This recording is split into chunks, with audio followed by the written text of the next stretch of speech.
Hi guys, this is Lindsay and you are watching Lindsayka Adventurer, and we are adventuring through some Bible stories for the next little while every Friday. So make sure you click like and subscribe and the bell button so you can be notified every time we have a new video. But today we are going to be looking at the story of Joseph in Genesis chapter 37, I believe it is.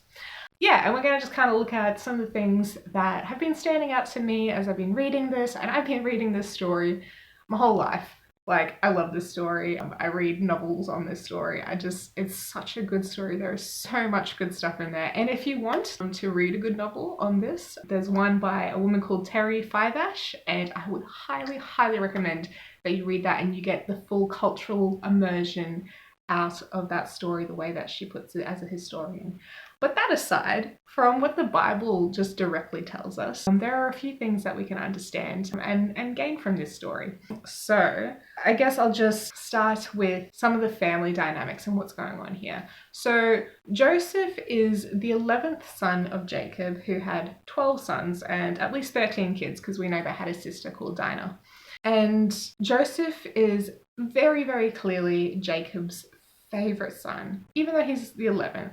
And so normally in the ancient Near East, the way that inheritance would work would be that the oldest son would get twice as much of the inheritance as every other son would get. So for an example, if there are 3 sons in a family, doesn't matter how many daughters there are, they're just focusing on the sons here, that's just the way it worked back then. There are 3 sons, they would maybe split up the inheritance into 4 equal parts, and then the oldest son would get 2 of them. So he would get half of the inheritance, and then the other 2 would get a quarter each. Or if there are 7 sons, then they would split it up 8 ways, and then the oldest son would get 2/8 or a quarter of the inheritance, and then the other sons would just get like 1/8 each. And so yeah, there was this double portion for the oldest son, and usually you would expect the oldest son to be the favorite son. I know in our culture we really, really, really discourage favoritism, and in this story you'll probably see why that favoritism is not healthy in a family dynamic at all. So basically Jacob views Joseph as his favorite son, and there's a pretty easy to see kind of reason for this. So if you read in the previous chapters, you'll know that Jacob ran away from home because he stole the birthright from Esau and they had an issue, and he's like, oh no, Esau's going to kill me. And so his mother sent him packing off to her brother's house basically. And so Jacob gets there and he falls in love with Rachel at the drop of a hat, and he cries and wants to marry her, and agrees to work for 7 years for her. And then his father-in-law tricks him on the wedding night, gets him good and drunk, and then gives him Leah, the older, uglier sister. And then Jacob wakes up the next day and sees what's lying next to him, and he's like, what the heck? And gets a bit angry. Understandably, I would be really upset about that myself if that happened. But then he agrees to work for another 7 years for Rachel. He has to wait a week, and then he gets married a second time, and then he's got 2 women on his hands. And then Leah's having all these babies, like I think she had 4 or 5 of them. And like Rachel is all upset because she can't have a kid, and so she gives one of her maids to Jacob to sleep with and have kids for her, because I don't know, that was like a cultural thing back then where like Sarah did the same thing. She gave Hagar, like they gave their maids and pretended it was them, and it's like a surrogacy type of situation. And so they needed sons. They believed that sons were all there was in life. I don't know. And so yeah, so Rachel gives her maid, and then eventually Leah gives her maid when she stops having kids. And so there's like 10 sons before Joseph comes along. And then finally Rachel has Joseph, and then a while later she has Benjamin. But then she dies giving birth to Benjamin because some of the older brothers decide to do some stuff, and then they have to run away, and there's all this stuff going on. And so favorite Rachel dies giving birth to the 12th son. And so she's only got these 2 sons who are living, and obviously her first son is the favorite one, even though he's the 10th overall. And so that's where, yeah, Joseph comes in. He's Jacob's favorite son, and he just pours out all of his love onto Joseph, like in a really, really unhealthy way. Like spoils him, spends all of his time with him, dotes on him, and there's like no love spare for any of the other sons, especially, you know, the older ones, the ones that were not the sons of Rachel. So there's one or two boys getting all the love, and then all other 10 of them are like not feeling it because they weren't Rachel's kids, basically. And so over time, when this is not addressed, when family dynamics are not dealt with, and there's no, you know, restoration or forgiveness, things build up. And so the older 10 brothers are just hating on him, and they can't say a nice word to him. They can't look at him without like just squinting a little bit, you know? And so when Joseph is about 17 and he starts like dobbing on some of his brothers for the way that they're not doing their job right, he sends a bad report to his dad about how they're handling certain situations. Maybe that's the final straw that broke the camel's back or something. That, along with this, you know, really fancy colourful coat, that wasn't probably just, you know, these big colourful stripes or anything that we see in pictures usually, but it probably would have been, you know, had blue and purples in it. These are really expensive, hard to come by colours. Like back then, it's pretty common to see red, yellow, and blue, or brown, or black and white kind of clothes. But to have purple, like I discussed in the previous video, like that was so hard to come by and super expensive, and, you know, showed royalty and stuff. And we don't know that Joseph had purple in his colourful coat, but we can assume that if it's that special and that Joseph is basically a prince in his own right, it would be understandable if there's some really expensive colours going into this coat. And so this overly lavish gift that Jacob is giving to Joseph is just rubbing it in everyone's faces that they're not the favorite. Joseph absolutely is, and he's unmistakable coming from a distance. And so, yeah, one day when Jacob unwisely sends Joseph to check on his brothers and bring a report back and be this little spy that, you know, the brothers probably thought of him as a spy. Like the last time he gave a report to Dad,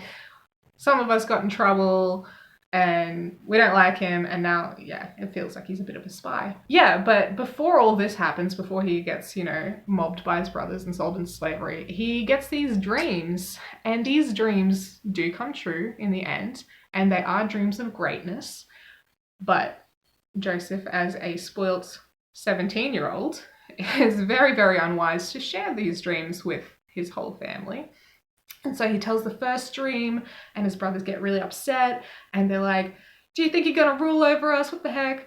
That's like, you're just so full of yourself, basically. Like, they probably wouldn't have seen these dreams as coming from God necessarily. Maybe they did. Like, their dad's a dreamer. He saw the stairway of angels going up and down between heaven and earth. Like, dreams are in the family. Their whole family has a lot of spiritual communication with God. Like, God showed himself in various forms to Abraham and Isaac and Jacob. So, like, they're not unused to this happening, but like that family dynamic with the amount of anger and bitterness swirling around between the brothers, they may or may not have seen it from God, and they probably just didn't care either way. And so when Joseph tells the first dream and they're not happy, he probably should have just kept his mouth shut when it came to the second dream. Like, he didn't have to go telling everyone about it. I know when I got my first dream from God when I was 13, nearly 14, and it showed, like, God showed me what direction I'm heading in life and what, like, an end goal or, like, like, what will happen in the future. I didn't know who to tell, and I kept it quiet for, like, I think 7 or 8 years before I told the first person. And honestly, it still hasn't quite come together yet. It's still working itself out, but it's a big thing. And I've learned along the way that when God shows us things about our future, he often does it a long time in advance, and often they're pretty big things. And if we're not careful about who we tell or how we tell it to certain people, and we're just not very good stewards of that revelation that God has given us, or that prophecy, or whatever it is, that plan that he has for us, then the enemy loves to come and, destroy what God has planned as best he can, because the enemy only comes to steal, kill, and destroy. So whatever's coming up for us that God has planned, Satan's always going to throw something bad at us. And I think, in a way, without really obviously wanting to or planning to, Joseph didn't guard himself. In fact, he kind of invited the behavior that happened towards him. Like at the end, obviously, he says that God made it all work out for good. What you planned for evil, God worked for good, and he ended up saving his family's life as well as basically the entire known world when the famine hit. And that was the fulfillment of the dreams that he had. But he may or may not have had to go through the process that he did because he had a bit of a big mouth and he had a bit of an ego, and he probably liked rubbing it in his brothers' faces that he was the favorite. I know, in my family, I always kind of knew I was the favorite. I have 3 brothers and I'm the only girl, and my dad wanted a girl and he got one, and we have a lot in common. And I know that over the years, in recent years, my younger brother, who has a learning disability and certainly was not loved the same way I was, it really impacted him, the favoritism in our family, how he perceived me getting everything that I wanted and all the love, and he didn't. And in a way, that's true. He really didn't get the same kind of love, and he's received a lot more trauma from what happened in our family than I did. And I feel personally a lot more secure because I know I had 2 older brothers and a younger brother, and my older brothers are much older than me, and so they kind of looked after me when my parents couldn't. So I had a lot of attention and a lot of love shown on me in those very early important years. And so I do feel that the favoritism did impact me in a good way, and it did definitely impact my brother in a bad way. So that sucks, and I can really see that connection between this story and my life. Yeah, and it's really impacted my relationship with my little brother, actually. He still hasn't come to that point where he can forgive me for being the favorite, in a sense. And we've had chats about it, but there's still a lot of healing to happen there. He hasn't sold me into slavery, and I'm very thankful for that. But honestly, it hasn't been great because of that. So Joseph and his big mouth and the way that Jacob treated him just brought on this perfect storm. Obviously, we should never give anyone an excuse for doing something bad, but we can definitely see the factors that come into play. And so when Joseph gets sold into slavery, which I guess was his brother's reasoning was slightly better than killing him outright, we can see how they got there. But I also do see that as Joseph said, that God did work everything out for good, that they planned for evil. We can also see that God may have needed to have Joseph go through slavery for 13 years and be in prison for about maybe 3 years. We know he was 17 when he went into slavery, and he was about 30 when he became the Prime Minister of Egypt. So being the favorite for 17 years straight would have built up his ego quite a fair bit, and sometimes God needs to do a little bit of undoing of things in our lives before he can take us to the next level.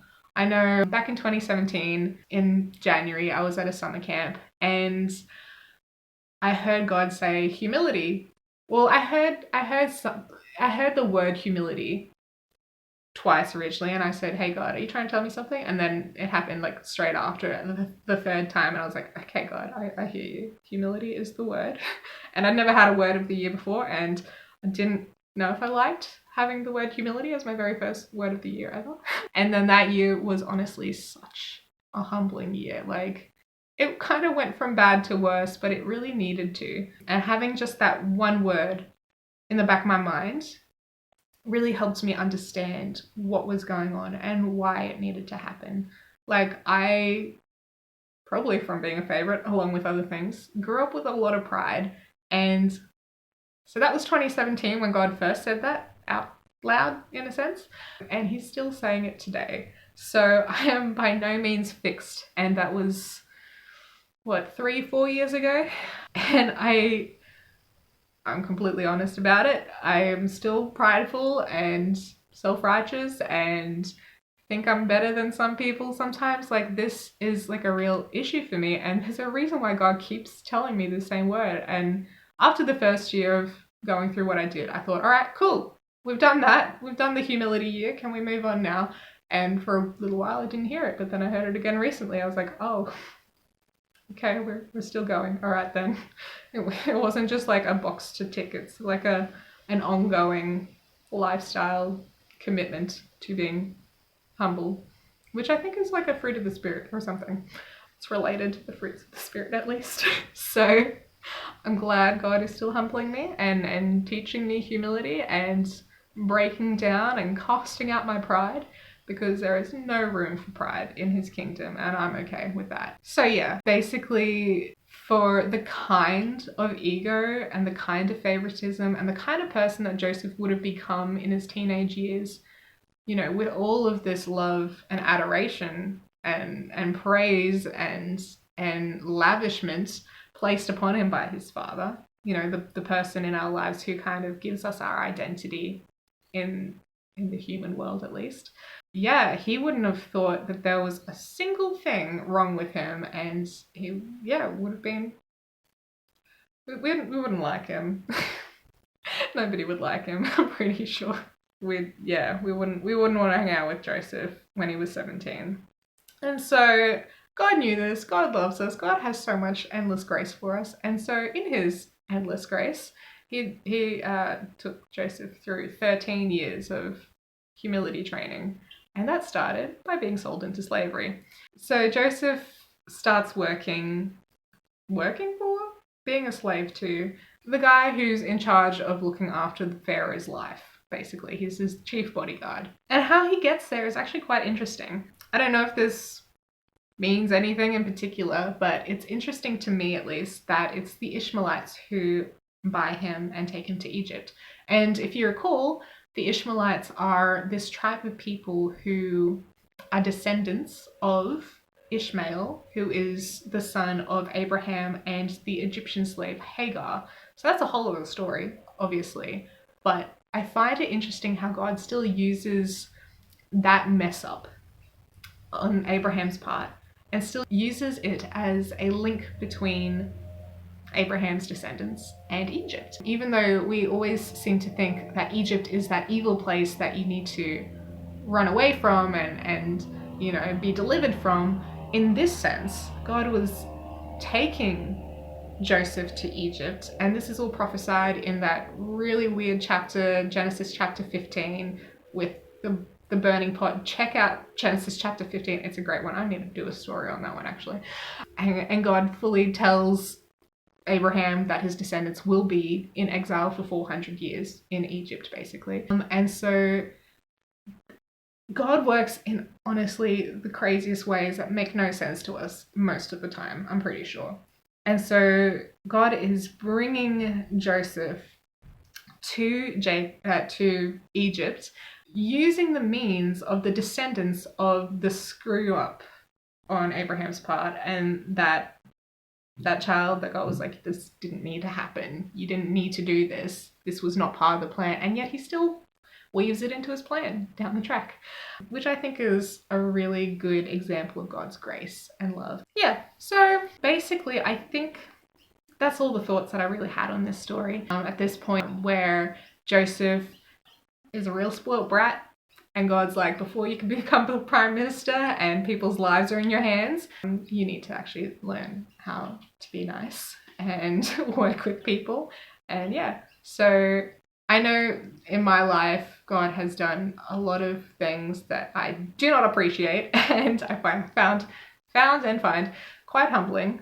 But ultimately, I know it is for the best and that God is in control. And honestly, the things that we go through in life aren't about us living a wonderful, lavish life, but they're actually about us growing in our character to be more like Christ. Because ultimately, when we go to heaven and live for the rest of eternity in God's presence, like face to face, the only thing we're really bringing with us is our character, and we can't bring pride into heaven. Thank you. So, wherever God is calling you in life, it's going to be so much bigger than you, and you're not going to be able to do whatever God is calling you to while you are the way that you are. Because yeah, God calls us a long time usually before we are to start. Obviously, we have everything that we need to get started, but God is going to take us on a real journey to get where He really wants us to be in the end. And so if God is taking you through a season of humility, if He's taking you through any kind of personal growth and development, and it feels uncomfortable, it's just growing pains, and it's God's plan, and it might really, really, really suck. But just stick it out. In 13 years, you might become the Prime Minister of the world. Maybe. Anyway, that's my takeaway for now. I hope you have a lovely day, and I will see you guys next Friday. Okay, love you guys. Bye.